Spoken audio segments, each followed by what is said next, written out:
તો કેમ છો ખેડૂત મિત્રો, બધા મજામાં છો એ હું આશા રાખું છું.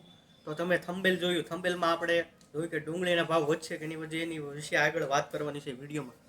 કેમ કે ઘણા ખેડૂત મિત્રો ડુંગળી પાકી ગઈ છે, હજી ઘણાને 10-15 દિવસમાં નીકળવાની છે, એવો આ બધું મારું અનુમાન છે.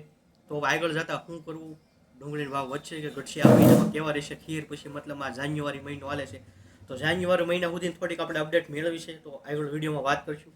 તો જો પહેલે વહેલે આપણી ચેનલને જોતા હોય, મતલબ આ વિડીયો જોતા હોય, ચેનલને સબસ્ક્રાઈબ કરવાનું બાકી હોય તો સબસ્ક્રાઈબ કરી લેજો, જેથી લઈને હું રોજ કોઈ પણ નવો વિડીયો આપું તમને તો જેની નોટિફિકેશન તમને મળતી રહે એટલા માટે. તો વિડીયોમાં આજની જો આજે જોઈ તો રવિવાર છે અને તારીખ છે આજની 12 જાન્યુઆરી છે, મતલબમાં 2025. તો આજે શાક મતલબમાં ડુંગળી હરાજી બંધ હોય છે, કાલે હરાજી થશે તો આપણે બતાવવાના છે કે પછી બજાર ભાવ, પછી લગભગ 14 તારીખે પાછી રજા આવશે. તો એ રીતે છે.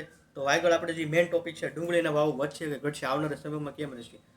હવે અનુમાન પ્રમાણે મેં થોડુંક કાલે આપણે મહારાષ્ટ્ર અને એમપી એટલે મધ્યપ્રદેશ એ બાજુ ડુંગળીનું વાવેતર છે, તો ત્યાંથી મેં થોડોક મેસેજ મેળવવાની કોશિશ કરી, તો ત્યાં પણ હજી ડુંગળી મતલબમાં આપણે પાકી જશે, એમ હજી ત્યાં કાચો માલ મતલબમાં છે વધારે, મતલબમાં પાકવાની વાર છે થોડીક, એવું અનુમાન છે.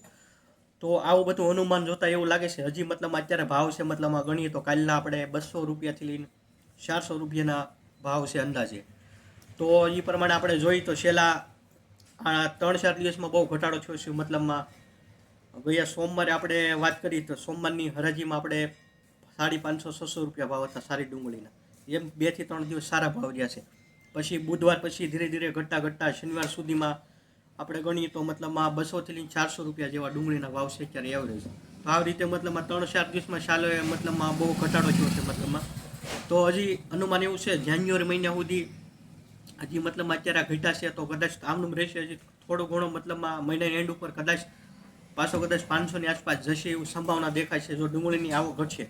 અને બીજું એક સૂચના એ પણ છે કે જો તમારી ડુંગળી પાકી ગઈ હોય, જો આપણે વિડીયોમાં પણ કહીએ છીએ રોજ કે જો ડુંગળી પાકી ગઈ હોય તો લાવવી, કાચો માલ નહીં લાવતા, ડુંગળી ઘટી જશે ભાવ. રીતે ડુંગળીના ભાવ હજી ઘટશે નહીં, તમને મનમાં હોય કે હા 100-200 રૂપિયા થશે, તો હજી આ મહિનામાં તો એવું કાંઈ અનુમાન દેખાતું નથી ઘટશે, કેમ કે હજી બીજા રાજ્યમાં છે ડુંગળી હજી પાકવાની વાર છે, એટલે કાંઈ માલનો બહુ ઓલું થશે નહીં, જે માલ છે એ પ્રમાણે વેચાઈ જશે. તો એક ખાસ ધ્યાન રાખજો, તમારો કાચો માલ 15-20 દિવસ હજી વાર હોય પાકવાની, એવો માલ ખેંચીને કોઈ યાર્ડમાં લઈ જતા નહીં, જેથી બધાના ભાવ હોય જળવાઈ રહે, ઘટે નહીં.